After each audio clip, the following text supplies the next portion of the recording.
Hi there, I am Tanya Windiger and I have complex post-traumatic stress disorder. So today I'm going to share something a little bit more recent, so I'm feeling a little bit more vulnerable. But I've been asked so many times by you guys, can we heal from complex PTSD? Is there a cure for complex PTSD? Is it ever going to stop? And as you know, I've been diagnosed back in 2006 and it's been a horrible struggle. I was in a horrible dark place. But now if you see me on my videos, or if you've been on or if you are in my close Facebook group, you know that I do those live videos every Monday morning. And I'm usually really joyous and happy. I love what I do. I love connecting with you guys. I love reading your comments, your insights, and what you're doing. I think it's just amazing, that I can talk to people, whether this is Norway, Canada, England, you name it, South Africa, people from all over the world. So that's really, really beautiful, and it's really, really inspiring for me. So it makes me really, really happy. But what happened after that live video this week, it really blew me again. It's like I just walked out and I walked into my bedroom and it's like someone pulls that plug. I don't know if you ever felt like this, but one moment you feel like everything's okay and you're happy, and then it's just like, everything just goes. And it's like, I know there's all my self-talk is kicking in really, really quick. All those demons are up. If anyone would see you now, all those people, what would they think then? And, you should have never stopped the medication. You're not strong enough to do all this. And all this kind of self-talk, really not helpful. But went in the bedroom, lied on my bed, staring at the ceiling. It's one of my things that I've been doing. I don't know where it started, but it's one of the coping mechanisms of mine that's the least helpful. But I know where it's coming from now, okay? So I totally understand that, because I've read so many books and research. Martin Seligman, he's done so much research into all of these feelings of that learned helplessness. If you had a lot of trauma and abuse in your childhood and there was no way out of it, whether you fought it or whether you didn't fight it, there was no escape.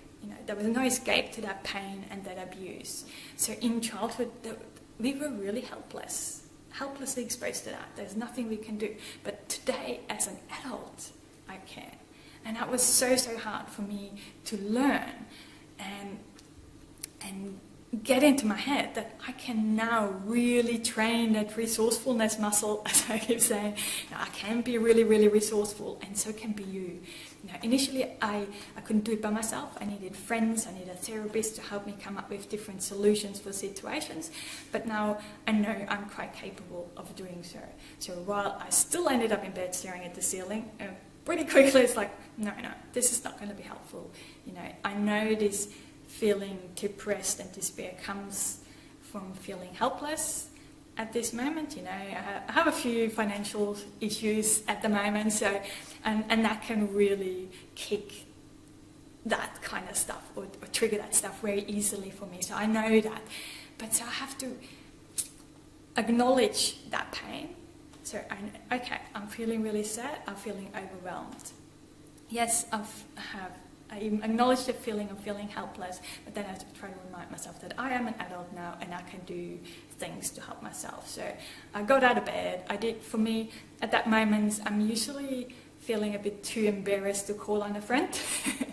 But I know I can go out, I can go to a park, I can go to the beach, I can be around other people and see them having fun, catching waves. I could watch some push turkeys play and things like that. And that actually put a smile on my face again, and it changed things, and it reminded me that, that I have felt like this in the past, and that feeling stopped, and I could come up with solutions to get myself out of there, and I can do that this time as well.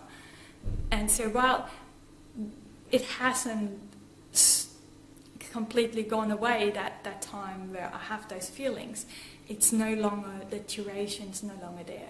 In the past I would have been lying in bed staring at the ceiling for days on end, weeks. There was just I just couldn't move.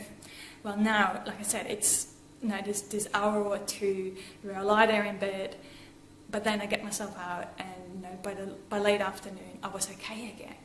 So I think that's what change is. It's not so much whether we can be cured or healed, but I think we can really, really learn to manage that, our symptoms, and the duration and intensity of all these symptoms will reduce for sure.